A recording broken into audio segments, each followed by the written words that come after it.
देखोगे तो हर मोड़ पे मिल जाएंगी लाशें, देखोगे तो हर मोड़ पे मिल जाएंगी लाशें, ढूंढोगे तो इस शहर में कातिल नहीं मिलेगा।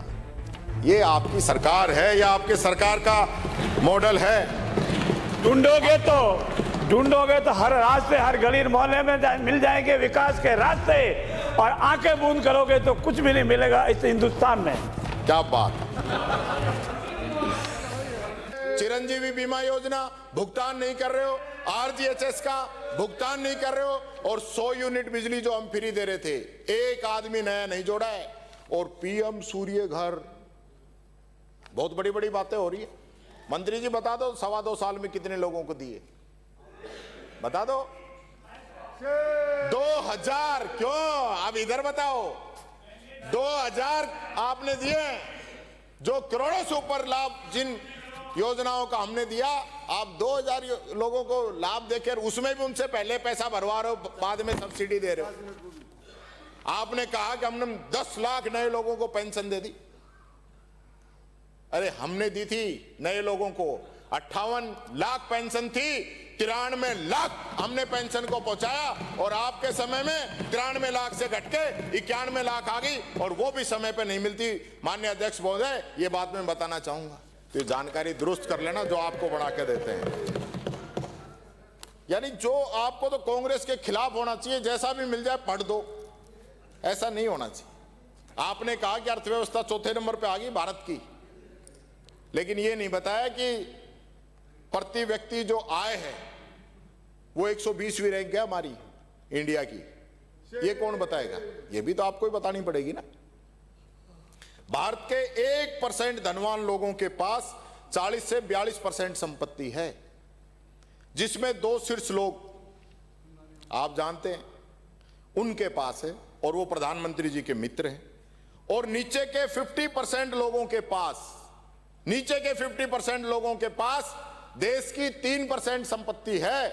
ये बात मैं कहना चाहूंगा। और 10% धनवान लोगों की बात करें तो देश की 77% संपत्ति इन 10% लोगों के पास है। ये मैं इसलिए बता रहा हूं कि कई अर्थशास्त्रियों की जो रिपोर्ट है वो ये बताती है कि ये सरकार आने के बाद में अमीर और अमीर होते जा रहे हैं, और गरीब होता जा रहा है। जो इनके बीच की असमानता की जो खाई है वो लगातार बढ़ती जा रही है। ये बात मैं कहना चाहूंगा। 2008 के अंदर आर्थिक मंदी आई, संकट आया, लेकिन मनमोहन सिंह जी ने देश की अर्थव्यवस्था को कमजोर नहीं होने दिया। यूपीए की सरकार आने के बाद में 2004 की 0.7 ट्रिलियन डॉलर की अर्थव्यवस्था को 2014 के अंदर 2 ट्रिलियन डॉलर, यानी 10 साल में लगभग 3 गुना हमारी सरकार ने बढ़ाया। मोदी सरकार ने 12 साल के अंदर 2.3% ही बढ़ाया। जो ट्रिलियन आप लोग कर रहे हो ना, ये मैं बताना चाहता हूं, उसकी हकीकत है आपके आंकड़े की। और मोदी जी ने कहा था कि 2022 के अंदर 5 ट्रिलियन डॉलर की अर्थव्यवस्था कर देंगे। अब 26 की बात करने लगे, अब 26 की कहने लगे। 26 में अब हो सकता है और आगे की तारीख आ जाएगी, और आगे की बताएंगे भी नहीं। अब फिक्स कर दिया कि ये छोटी तारीख मत दो, 18, 20, 22, 24 ये तो सारी पूरी होगी, सब पकड़े गए, ये हम पूरी नहीं कर पा रहे, तो अब सीधा 47 ठोको, सीधा 47। विकसित भारत, विकसित राजस्थान 47। बहुत बढ़िया। आपको 47 तक का टाइम दिया है क्या जनता ने? आपको 5 साल का मौका दिया है। 3 बजट आपके आ गए हैं। मैं जानकारी और दुरुस्त कर देता हूं आप लोगों की। 3 बजट आ चुके हैं, 1 बजट और आएगा, मैंने आपका चौथा। अब भी मौका है, कुछ कर लो। दुर्गति कर दी, इतनी दूषित कर दी। आप विधानसभा में रहोगे तो पता चलेगा, बिजली मंत्री जी बता देंगे। मैं बताता हूं आपको, जो भारत सरकार के 25-26 के जो आंकड़े हैं वो ये कह रहे हैं कि 1 नंबर पे पंजाब है, जिसने लगभग 119 लाख मीट्रिक टन खरीद की है। दूसरे नंबर पे हरियाणा है, जहां से 71.43 लाख मीट्रिक टन खरीद हुई है। तीसरे नंबर पर मध्य प्रदेश है, जहां लगभग 77.74 लाख मीट्रिक टन की खरीद हुई है। और आप कहां हो? चौथे नंबर पे। माननीय मंत्री जी ने कलाकंद का जिक्र किया, कलाकंद तो पहुंच गया होगा। मैंने कलाकंद तो भिजवा दिया। इन्होंने कहा कि अलवर का जो कलाकंद है वो बहुत प्रसिद्ध है, और आपने जो है कलाकंद बनाने वालों को जो है हलवाई बना रखा था। पहली बात तो हलवाई भी बहुत मानी हुई चीज है, हलवाई को हल्के में मत मांगना। हाँ, पर मैं आपसे पूछना चाहता हूं कि इस डबल इंजन सरकार ने उस हलवाई का नाम बदल के क्या किया, ये बता दो आप। हलवाई का आपने क्या बना दिया, ये बता दो आप। देखोगे तो हर मोड़ पे मिल जाएंगी लाशें, देखोगे तो हर मोड़ पे मिल जाएंगी लाशें, ढूंढोगे तो इस शहर में कातिल नहीं मिलेगा। ये आपकी सरकार है या आपके सरकार का मॉडल है? ढूंढोगे तो हर रास्ते, हर गली मोहल्ले में मिल जाएंगे विकास के रास्ते, और आंखें बूंद करोगे तो कुछ भी नहीं मिलेगा इस हिंदुस्तान में। क्या बात। मैं एक बात बताना चाहूंगा, यहां एक माननीय सदस्य ने अपनी बात रखी थी, उसी पे ही कह देता हूं कि जो अपने ही सदन के चेहरे को पहचान ना सके, कि जो अपने सदन के चेहरे को पहचान ना सके, वो आवाम की तकलीफों का मिजाज क्या जाने।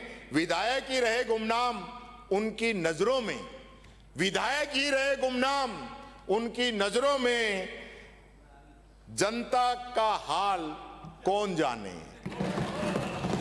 तो सदन में अच्छा शायर हो बनते जा रहे हैं। ये एक शायर का उत्तर सुनेंगे, शायरी हो तो ही साहब मेरी बात सुनो। ये ऐसा शायर सुनाते हैं वो कहीं नहीं होता, कोई किताब में नहीं है, कोई रिकॉर्ड में नहीं है, नहीं कहीं जुड़ता है, न आगे से नहीं कहीं पीछे से, नहीं कहीं चौपाई। विधानसभा में मिल जाएंगे कई चेहरे, ढूंढोगे तो विधानसभा में मिल जाएंगे कई चेहरे, आंख मूंद के चलोगे तो एक्सीडेंट में मिल जाएंगे कई चेहरे, राजस्थान को देखोगे तो आप और हमारे जैसे मिल जाएंगे कई चेहरे। क्या बात है, जमा नहीं, थोड़ा सा अड़का रह गया मामला। राम का नाम लबों पे था। अरे नहीं बैठो, नो निश्चय बोल रहा तो मैं 10 बार कह चुका हूं, फिर आपका भी नाम उसमें आ जाएगा, तो मुझे मत कहना आपका नेता बोल रहा है। थोड़ा पानी लेना। राम का नाम लबों पे था, दिल में बाजार बसा बैठे, गो की छाया में अपने मतलब का दरबार सजा बैठे, धर्म की चौखट रोती रही, इंसाफ कहीं दिखाई नहीं, तख्त के नशे में लोग खुद को अवतार बना बैठे, खुद को अवतार बना बैठे। ये बात कहना चाहूंगा। आपने साक्षी स्कीम का, शासकीय जो अपनी स्कीम थी उसका जिक्र किया वित्त मंत्री जी ने। आपने कहा कि हम आपसे ज्यादा जो है कर्ज लेके आए हैं। भारत सरकार जो है एक शासकीय स्कीम के तहत बिना ब्याज के कर्ज देती है, जो 50 साल में वापस लौटाना होता है। इस स्कीम की जो शुरुआत हुई वो 2020 में ही हुई थी, और जब ये स्कीम शुरू हुई तो टोटल पूरे देश का ही जो लक्ष्य था वो 15,000 था। दूसरे साल जो लक्ष्य था वो भी इसका लगभग 15,000 के आसपास ही था। हम जवाब मांग रहे कि क्यों धुरवा सीबीआई को माननीय मुख्यमंत्री जवाब देंगे। बैठो बैठो बैठो, बैठिए बैठिए बैठिए। माननीय अरे सक्षम है जवाब देने के लिए। माननीय अध्यक्ष महोदय, माननीय अध्यक्ष महोदय, मैं इसलिए कह रहा हूं क्योंकि एक कहावत है कि थोथा चढ़ा बाजे घना। डबल इंजन सरकार थी, हम काम नहीं कर रहे थे, सीबीआई के उस समय हमने तो लिख के भी भेज दी, आप करा देते। और मैं तो आज भी कह रहा हूं, कि इसकी सीबीआई जांच होनी चाहिए। मैं तो आपकी हमें यहां मिला रहा हूं। मैं को इसको सारे सबूत फाइलों के अंदर हैं। माननीय मंत्री जी जवाब दे लीजिए। मुख्यमंत्री जी अब आप ये सोच लो कि मैं इस बात से हम बच जाएंगे, वो बचने वाली बात नहीं। आपने वादा किया था उस मूक बधिर बच्ची से, इसलिए मैं कहना चाहूंगा कि आज सदन के नेता जब अपनी बात रखे तो उसकी सीबीआई जांच की घोषणा करे। और अगर सीबीआई जांच की घोषणा आप नहीं करते हो और सही जांच नहीं करते हो, पहले वाली जांच रहती है, तो मैं कहना चाहूंगा जिन जिन लोगों ने कांग्रेस पे और टीकाराम जूली पर आरोप लगाए उन लोगों को माफी मांगनी चाहिए जनता से। ये बात मैं कहना चाहूंगा। आपने देवास योजना की पिछले बजट में कही कि हमने देवास योजना का इतना बड़ा फंड कर दिया। आप महामहिम कटारिया जी से पूछ लेना, वो बता देंगे कि देवास परियोजना के अंदर कांग्रेस ने क्या किया, आपकी सरकार ने क्या किया। इतना ही काफी, ये बात मैं आपसे कहना चाहूंगा। माननीय अध्यक्ष महोदय, अभी तो टाइम है। हाँ अभी है अभी तो एक फाइल भी रखी है। आपके 10 मिनट और हैं। हाँ कोई दिक्कत नहीं है मेरे पास। आराम तो से। आपका होगा उतना ही मैं। नहीं नहीं, आप आराम से बोलो। हाँ माननीय मुख्यमंत्री जी, उस दिन उस पर वापस आऊंगा। पहले एक बात, मुख्यमंत्री जी ने जो कहा उस दिन, आपने एक बार एक जोर की बात कही कि राजस्थान के सीधे साधे लोग हैं, जब तक ऊंट खड़ा रहता है जब तक उसको रेत नहीं दिखती। तो मुख्यमंत्री जी, मैं किसी व्यक्ति की बात नहीं कर रहा। आपने ये बात बोली थी कि मैं किसी व्यक्ति की बात नहीं कर रहा, मैं प्रवृत्ति की बात कर रहा हूं। उस प्रवृत्ति की जो कुर्सी पे बैठते ही बदल जाती है और कुर्सी जाते ही ज्ञान का ग्रंथ बन जाती है, ये आपने कहा था।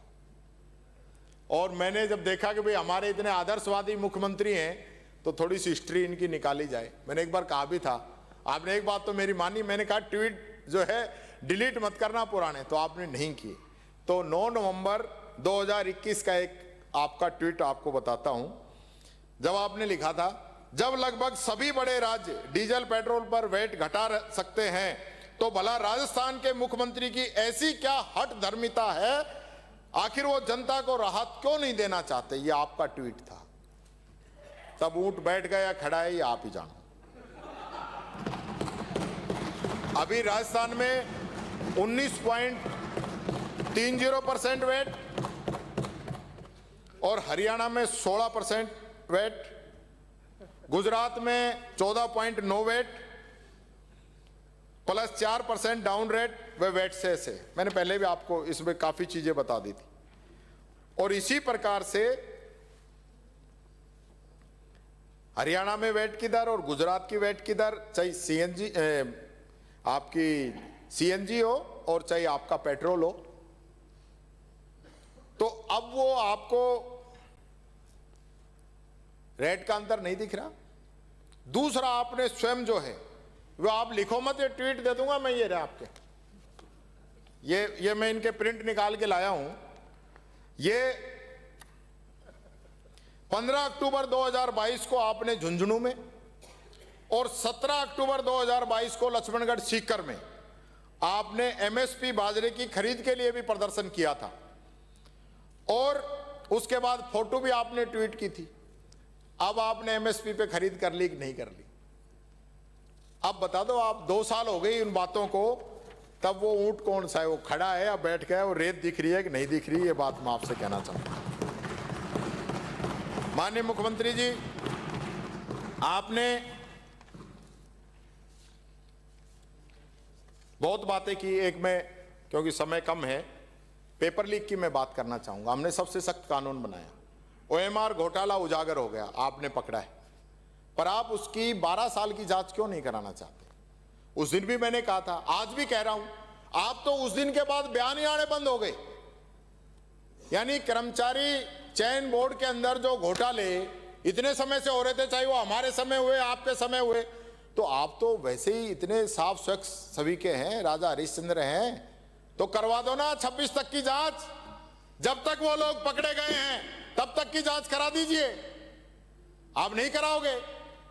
क्यों नहीं कराओगे? करानी चाहिए आपको। आप इसमें पक्ष विपक्ष मत देखिए, पक्ष विपक्ष मत देखिए, आप इनकी जांच कराने की बात करिए। आप तो खुद ही क्लीन चिट दे रहे हो उनको कि हमारे समय में जो है सब कुछ सही हुआ है, कांग्रेस के समय में ही गड़बड़ हुई है। पर वो लोग जब अब तक काम पे थे तो उन पे कार्रवाई होनी चाहिए, पूरी जांच होनी चाहिए। ये पूंछड़ी के लोटा के भी आपने 100 करोड़ रुपए की घोषणा की थी, इसका क्या हुआ? इसका भी बताएं साहब, हमें तो जवाब चाहिए। आपने कृष्ण गमन पथ, इसकी भी घोषणा किया आपने, मध्य प्रदेश से लेकर और अपने राजस्थान और उत्तर प्रदेश, पता नहीं कहां कहां। तो वो पथ का क्या रहा, उसकी भी आप बता दें। आपने 24-25 में डिस्ट्रिक्ट म्युनिसिपल कमिश्नर के पद की प्रावधान किए थे। इसमें तो 1 रुपये ही नहीं लगना था, सिर्फ एक लेटर निकलना था। पूरी साल में आप लेटर नहीं निकाल पाए। इसी प्रकार जिला परिषद में सीओ की पोस्ट होती है, उसी प्रकार आपने कहा था नगर पालिकाओं के लिए भी नोडल अधिकारी नियुक्त किए जाएंगे, जिसको म्युनिसिपल कमिश्नर कहा जाएगा। नहीं किया आपने। इसी प्रकार से जो मंदिरों में भी आपने जो घोषणा की, मैं देख रहा था उस दिन कई जगह की चर्चाएं आई पर वो मंदिरों वाली आपकी एक भी घोषणा पूरी नहीं हुई। आपने महाराणा प्रताप के लिए 100 करोड़ की बात कही थी, उसमें 2,83,000, 2 साल बजट हो गए, 2 साल, घोषणा 100 करोड़ और देव 2 लाख। यानी कहीं तो कोई तो, और फिर कहो कि 2 साल बनाम 5 साल पे चर्चा कराओ। यही बात मैं कहना चाहूंगा। तो ये आपकी सच्चाई है। अमृत 2 की भी आपने घोषणा की, कुछ नहीं किया। इसी प्रकार आपने पंडित दीनदयाल उपाध्याय जी के नाम पे आपने घोषणा की कि 7 वर्षों में 12,050 करोड़ की लागत से शहरों के अंदर जो है हम विकास काम के कार्य कराएंगे। और इस वर्ष यानी प्रश्न लगा तो कहा कि 100 करोड़ का प्रावधान है, खर्च कितना किया? ये खर्च भी इतना ही किया जितना ऐसा लगता है दीनदयाल उपाध्याय जी का भारत की आजादी के अंदर योगदान है, उतना ही खर्च किया आपने। आपको 24-25 में 25 MLD की क्षमता के 5 STP बनाने थे, एक भी नहीं बनाया।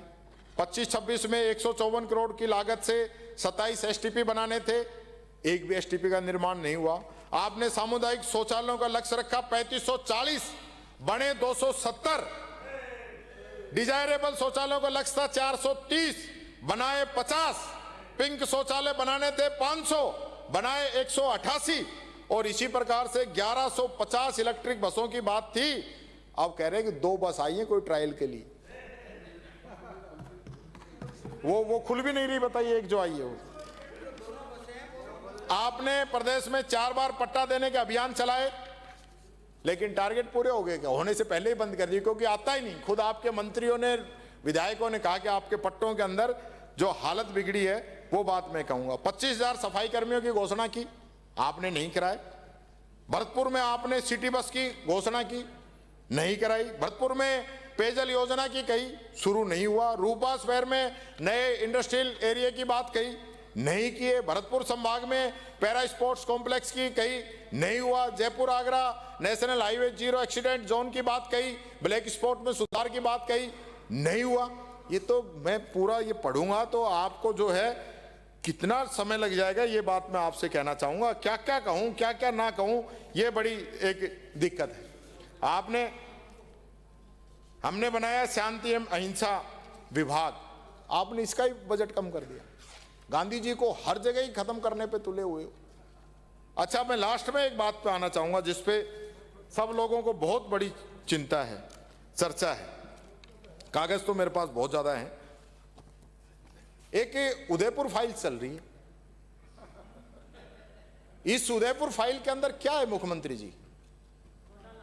यानी इसमें जो पीड़िता है वो भी बीजेपी की है, जिस पे आरोप है वो भी बीजेपी का है, जो वहां रात को साथ जा रहे हैं गेट तोड़ने वो भी बीजेपी के हैं। इसकी आप जांच कराइए मुख्यमंत्री जी।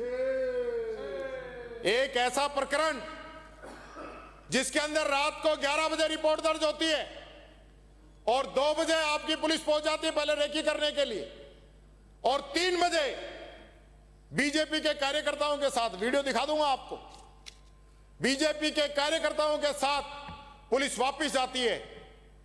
सबल हथौड़े लेके लोग जाते हैं, बिना लेडीज पुलिस के जाते हैं, और जाके उस गेट का, घर का दरवाजा तोड़ा जाता है और उस आरोपी को अरेस्ट किया जाता है।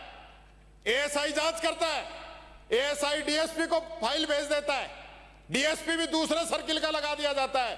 और मुख्यमंत्री जी आपको तो पता ही नहीं है, दिल्ली से सीधा आईजी को फोन जाता है, जयपुर को तो पता ही नहीं है कि हो क्या रहा है। इस प्रकार की कार्रवाई, और फिर जमानत भी मत होने दो। सारी डीवीआर, सारे वहां से सीसीटीवी कैमरा, वहां से जो मोबाइल उन लोगों ने जब्त किए हैं, कहां है वो? पुलिस जब भी कार्रवाई करती है माननीय अध्यक्ष महोदय, वो सारे वीडियो उनको ई साक्ष्य पे उसी समय अपलोड करने होते हैं। आप बता दीजिए अब तक अपलोड क्यों नहीं हुए? क्या ऐसा राज है, क्या ऐसा सच है जो आप दबाना चाहते हैं? कौन वो लोग हैं जिनको आप बचाना चाहते हैं? ये एफस्टीन फाइल तो छोड़ दीजिए, उससे भी बड़ी फाइल है। मैं इस सदन की मर्यादा रख रहा हूं, नहीं तो एक एक की परतें यहीं खुल जाएंगी। ये बात मैं कहना चाहूंगा। आप भले आदमी हैं, आप भले आदमी हैं, सच्चाई का साथ देना चाहते हैं तो इस पूरे प्रकरण की जांच कराइए। और कौन कौन ऐसे लोग हैं, चाहे बीजेपी का ही क्यों ना हो, उनके खिलाफ कार्रवाई होनी चाहिए। क्या बीजेपी के लोगों का यही कृत्य रह गया? जिस प्रकार की स्थिति बनी है, मैं इसको बहुत गंभीर मानता हूं।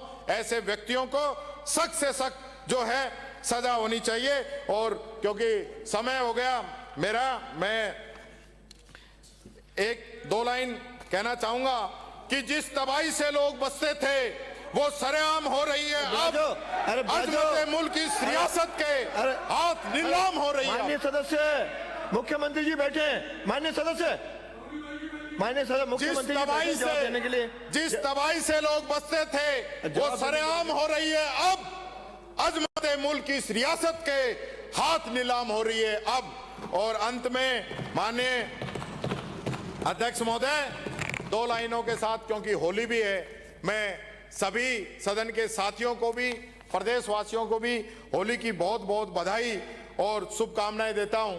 और चार लाइनों के साथ कहना चाहता हूं, जो चश्मे वाली बात आपने कही कि नजर बदलिए मुख्यमंत्री जी, आईना दिखाना हमारा काम है। नजर बदलिए मुख्यमंत्री जी, आईना दिखाना हमारा काम है। इस सदन में बहुत लंबा भाषण ना हो, इस सदन में बहुत लंबा भाषण ना हो, ये मेरा पैगाम है। जनता तो हिसाब लेगी ही, कि जनता तो हिसाब लेगी ही। आपकी झूठों की टोली है। अब सच का रंग चढ़ेगा, अब सच का रंग चढ़ेगा। बुरा न मानो, होली है, होली है, होली है। धन्यवाद। अब